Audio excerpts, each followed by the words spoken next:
Wow, Wildrox 75 mm 1.2, darum geht es in dem Video heute. Ist natürlich nichts drin, im Video schon, bleibt dran.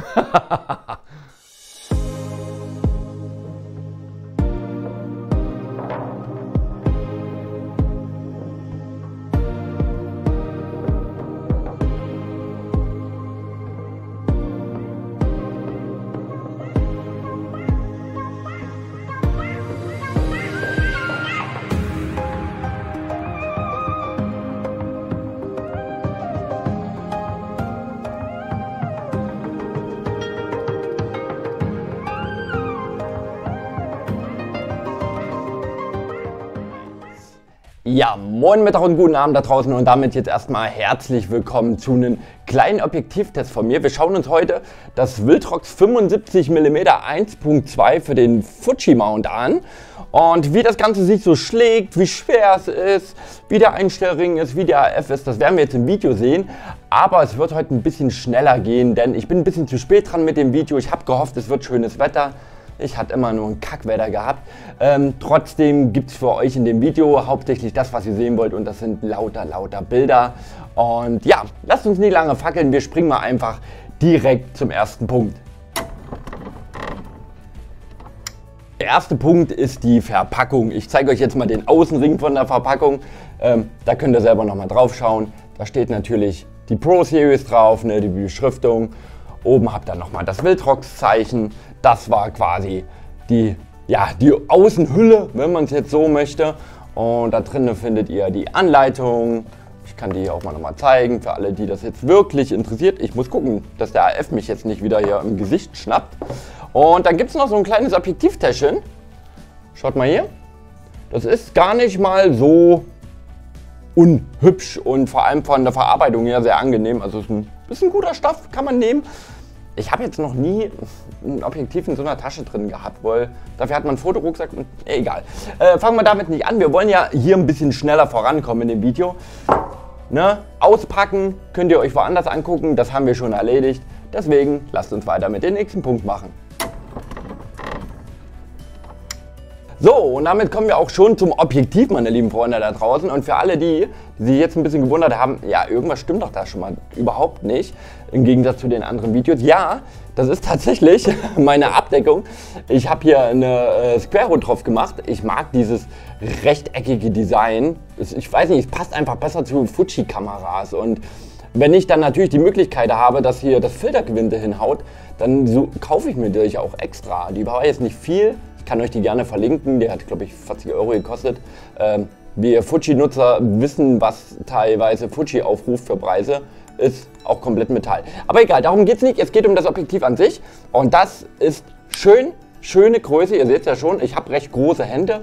Das ist eine gute Hand, die hier gefüllt wird, auch von, ich sage jetzt mal von der Breite her. Ja. Und hier haben wir den Blendenring. Auch ganz cool, weil ist ja nicht gang und gäbe bei Third-Party-Linsen. Und finde ich schon mal ganz gut, dass das hier wieder mit dabei ist bei Wildrox. Ist ja auch eine Pro Series, ne? Ist ja auch eine Pro Series. So. Das Ganze ist, ich sag mal so, relativ geräuschlos, wenn man es mal reingeht. Ich versuche mal ans Mikro zu machen.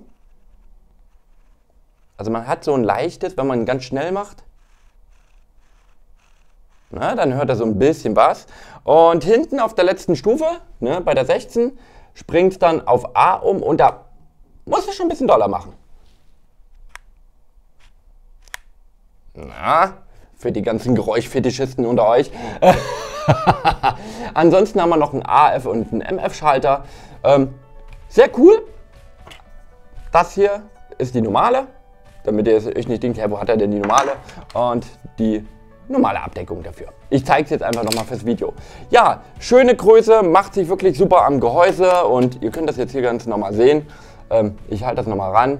Also das ist schon, wenn der blöde Fokus mal bitte hier drauf bleiben würde und nicht ständig auf mein Gesicht gehen würde. Also ist schon top. Also ich finde, es ist wirklich noch ein Gewicht, wo ich sage, damit kann ich leben, vor allem als Porträtfotograf. Und das ist wirklich schön handlich. Macht Spaß. Auf zum nächsten Punkt. Ey, jetzt scheint die Sonne. Ich werde bekloppt. Also ich musste kurz dazu sagen, ja, ich warte seit 2 Wochen, seitdem ich dieses Objektiv hier teste, warte ich darauf, Sonnenbilder zu machen, um so ein bisschen schöne Lichtstimmungen in den Bildern reinzubekommen für die Testbilder fürs Video. Es kam keine einzige Sonne. Jetzt scheint die Sonne. Jetzt. Danke. So, nächster Punkt, meine lieben Freunde da draußen, einer der wichtigsten Punkte überhaupt, wahrscheinlich für euch, ist der AF vom Viltrox 75 mm. Und jetzt stellen wir uns erstmal die Frage, dürfen wir großartig meckern beim AF, ja oder nein? Weil wir sprechen hier von einer 500 € Linse, okay, in Deutschland 599, glaube ich. Ich habe sie bei Viltrox direkt gekauft für 500, gab jetzt auch keine Importkosten oder so. Darf ich da meckern? Ja, ich finde, man sollte meckern. Ich finde, wir sollten da auch trotzdem objektiv bleiben. Okay, passt auf, liebe Freunde da draußen. Der AF ist nicht langsam. Also egal, wenn ihr da irgendwelche Testvideos gesehen habt, wo Leute sagen, ja, der AF ist langsam, so pauschal, das stimmt nicht. Der AF ist für die Technik, die ihr drin verbaut hat, ist er schnell. Der AF hat nur aktuell, ich betone aktuell, noch ein Problem und das ist halt der typische, ja, ich glaube für Fotografen sagen Objektivschluck auf. Und zwar, wenn man etwas fokussiert, ja, dass er ab und zu so pumpt, ja, warum auch immer, als ob manchmal etwas stört, ja. Ich konnte auch noch nicht so richtig ausmachen, wann das passiert, ja. Meistens, wenn ein Objekt so ein bisschen mehr noch mit in der Nähe ist oder wenn der Hintergrund unruhig ist, dass er da so ein bisschen pumpt. Es ist aber nichts, was man mit einem Update nicht beheben kann. Und wir wissen eins, Viltrox bringt extrem viele Updates für ihre Linsen, das ist schon mal gut. Und dann ist der Punkt, der wahrscheinlich, ja, ich sag mal, dafür zustande kommt, dass die meisten dachten, der AF ist langsam. Und zwar braucht er eine ganze Weile, also nicht eine ganze Weile, das klingt extrem dramatisch, er braucht ein bisschen, um zu fokussieren von einem vorderen Punkt zu einem hinteren Punkt. Und den hinteren Punkt meine ich wirklich so, ich sag mal so einen Abstand von, ja, 4-5 Metern. Ne? Ab dann, also je weiter die Distanz und so länger würde ich fast sogar teilweise behaupten, bei Offenblende. Wir reden immer von Offenblende, liebe Freunde da draußen.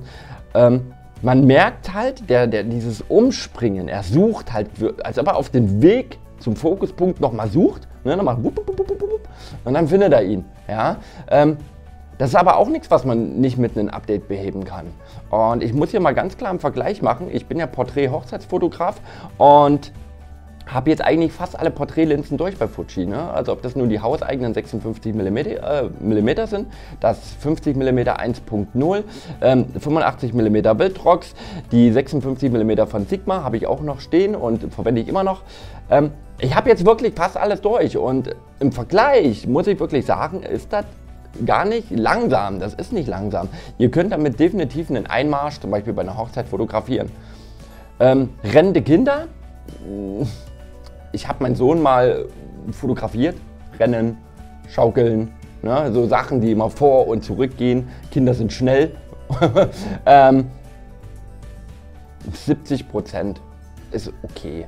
Ne? Also sagen wir mal, machen wir mal so. Machen wir mal 60% sind richtig scharf, okay. Der Rest ist mehr so Ausschuss. Darunter sind noch so ein paar vereinzelte gute, aber ansonsten, ne?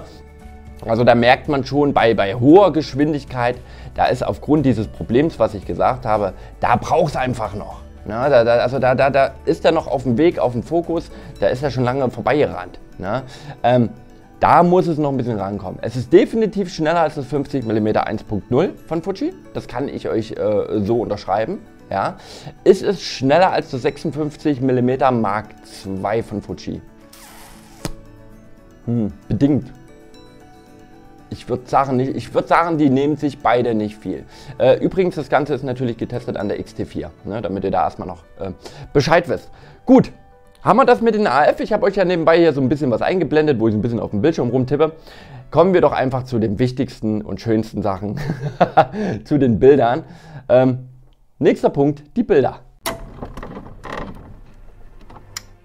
Ja, liebe Freunde, ich will jetzt eigentlich gar nicht zu den Bildern so viel sagen. Ich lasse die hier nebenbei laufen. Wichtig ist, wir tun das, was wir normalerweise nie machen in der Praxis und das macht auch der Kunde nicht. Das ist in die Bilder voll reinzoomen. Ja, aber wir müssen es einfach mal tun. Denn die Schärfe ist schon echt der Wahnsinn, muss ich mal wirklich so sagen. Alle Bilder, die ihr jetzt hier gerade seht, das sind Bilder 1.2 fotografiert, ja, keine andere Blende, nichts anderes gemacht. Das sind Out-of-Cam-Bilder, einfach nur JPEGs mit, ja, mit ein paar Filmsimulationen von mir, die ich drauf habe. Aber ansonsten nichts verändert und ihr wisst, was man also noch in RAW rausholen kann. Und ich habe für euch ein bisschen Lowlight fotografiert, dann ja tagsüber, ich hatte ja 2 Wochen lang keine Sonne gehabt. Also, die Bilder sind jetzt nicht wirklich kunstvoll, aber sie zeigen das, worauf es ankommt. Das ist die Schärfe, das ist die Freistellung, das ist die Naheinstellgrenze, ja, die wir ja auch natürlich mögen. Und ja, das ist alles wirklich super. Also die Bildleistung ist der Wahnsinn. Also als Porträtfotograf, klasse, klasse, klasse, klasse, klasse, klasse. Da kann man echt nicht mehr meckern. Also wer da meckert, weiß ich auch nicht mehr. Ich lasse euch jetzt noch mal ein bisschen alleine mit den Bildern, guckt es euch noch so ein bisschen an und dann sehen wir uns gleich noch mal im Fazit. Ihr habt doch noch ein bisschen Mucke für die Ohren.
Ja, und Klick hätte ich jetzt fast gesagt.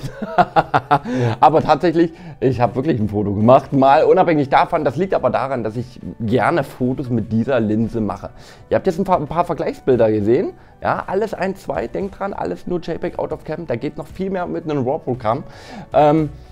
Das ist schon Wahnsinn, was die bringt an Leistung. Also wirklich an dieser Schärfe, diese minimale Distanz, ja, die könnte noch einen ganz kleinen Tick näher. Für Porträts reicht vollkommen aus. Und auch mal um ein etwas größeres Objekt, sage ich jetzt mal. Ringe sollten auch noch gehen in der Schatulle für Hochzeitsfotografen. Sobald es dann aber wirklich kleiner geht, dann auf jeden Fall entweder einen Zwischenring reinsetzen oder aber dann natürlich ein Makroobjektiv verwenden. Denn das ist kein Makroobjektiv, das ist auch kein Sportobjektiv. Ja? Da fehlen definitiv Updates, aber auch mit Updates dürft ihr hier niemals ein Sportobjektiv erwarten. Ne? Rennende Kinder, wenn ihr wisst, wo sie lang laufen, ja? Mit Update ja, noch mit Ausschuss. Ja, unter Vorbehalt, sage ich jetzt mal. Würde ich es schon auf Hochzeiten mitnehmen? Ja. Ja. Mehr als Zweitlinse und mehr als für das typische, ja, ich sag mal, Porträtshooting auf Hochzeiten. Da auf jeden Fall. Für die reine Dokumentation kann es sein, dass ein bisschen Ausschuss dabei ist. Aber da würde ich auf jeden Fall noch auf Updates warten. Aber die kommen ja von Wildrox. Ne? Also da mache ich mir überhaupt keine Sorgen. Ansonsten, es ist handlich, es macht Spaß. Bildet euch eure Meinung. Das Ding kostet nicht viel, probiert sie aus. Ne? Es gibt zigtausend Shops, wo man sich einfach mal eine Linse ausleihen kann, ja? Wenn ihr da wirklich Bauchschmerzen habt. Ich habe das ganze Ding an der X-T4 getestet. Ich weiß nicht, wie es auf der X-T5 performt. Ne? Da haben wir ja nochmal einen anderen Fokus. Ich weiß nicht, wie es an der XH2S performt. Ja, da haben wir ja nochmal einen anderen Fokus und nochmal schneller. Ich finde es hier schon ausreichend. Vielleicht sind da genau die Punkte, die ich gerade gesagt habe, ja schon wieder komplett passé. Ja? Oder vielleicht auch da ein Tick schlimmer, weil es noch nicht ganz abgestimmt ist. Das kann ich euch aber nicht sagen. Ich habe es jetzt hier getestet mit der X-T4 und bin damit wirklich zufrieden. Ich hoffe, euch hat das Video so ein bisschen gefallen. Ja, dann lasst auf jeden Fall ein Däumchen nach oben da. Besucht mich auf Instagram. Ich folge auch sehr gerne mal anderen Fotografen. Und ja, ganz wichtig. Einmal am Sonntag, ist auch geil. Einmal in der Woche an den Sonntag mache ich immer Quiz am Sonntag. Seht ihr bei mir in Instagram in den Stories unter Highlights. Schaut es euch mal an, nur mal so als kleinen Tipp. Ich verabschiede mich. Ich sage Dankeschön fürs Reinschalten und wir sehen uns bis zum nächsten Mal. Haut rein, euer THS Pictures and Gaming. Ciao.